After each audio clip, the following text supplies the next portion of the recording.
All right, so it was the Chiefs of the old days in terms of offensive fireworks last night as the Chiefs come out on top 30-24 over the Tampa Bay Buccaneers in overtime. This is the Fantasy Sports Boss. Make sure you hit that subscribe button on this election day, November 5th. So, yes, last night, this was vintage Andy Reid, Patrick Mahomes, Travis Kelce,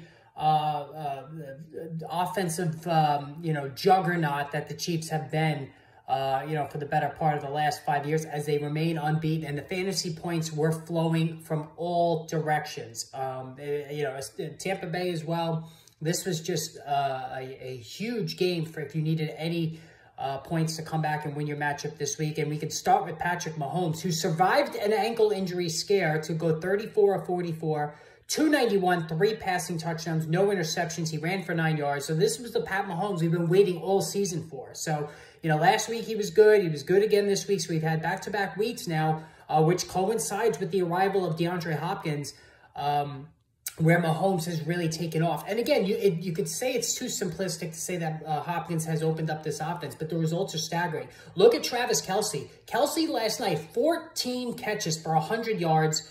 He did lose a fumble, but, whatever. The last 2 weeks, he is a target monster, looking like his old vintage all-pro self. And I really do believe that the addition of Hopkins is softening up defenses a bit for Kelce to open up the middle of the field, some more. And Hopkins, if you were able to pick him up off because a lot of people dropped him. If you got him off waivers, if you traded for him, bought low on him, held him on your bench while he was with the Titans, he goes 8 for 86 and 2 touchdowns. Him and it's a very concentrated target tree with him and Kelce, because obviously Xavier Worthy, who I said from week 1, I said you should have traded him after week 1 because that was as good as it was going to get. He's just really, an all-or-nothing, hot and cold kind of guy, talking about Xavier Worthy there. So just a huge day. Even Kareem Hunt, 27 carries, 106 yards. He scores a touchdown, caught 1 pass for 11 yards. It'll be interesting to see what happens when Isaiah Pacheco returns, and we're now hearing late November. And somebody actually dropped him in one of my leagues, which I was shocked about. I picked him up. This happened a week and a half ago.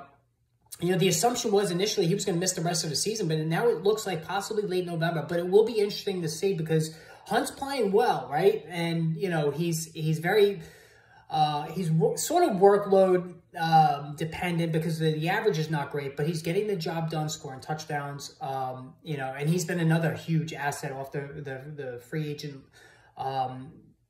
waiver wire as well. But the thing is, too, with Pat Mahomes, it looks scary. It looked like a non-classic, non-contact injury. He goes down. He had to be helped off the field, but then he's quickly back in the game, major scare averted there. Now, on the Tampa Bay side, Baker Mayfield, 2 more touchdown passes. He didn't turn it over, ran for 20 yards. Baker Mayfield's running more and more as the season goes on, and he's making the best out of what's a really ugly situation with no Mike Evans, with no Chris Godwin. And Cade Otton, for the 3rd game in a row, was a monster target fiend, 8 of 77 and a touchdown. He really drove the offense, as did Rashad White. White goes only 3 for 19 on the ground, but he scored a touchdown. He caught 3 passes for 16 yards. Bucky Irving, 7 of 24 on the ground, 3 for 10 in the passing game. So really nothing happening on the running side of things.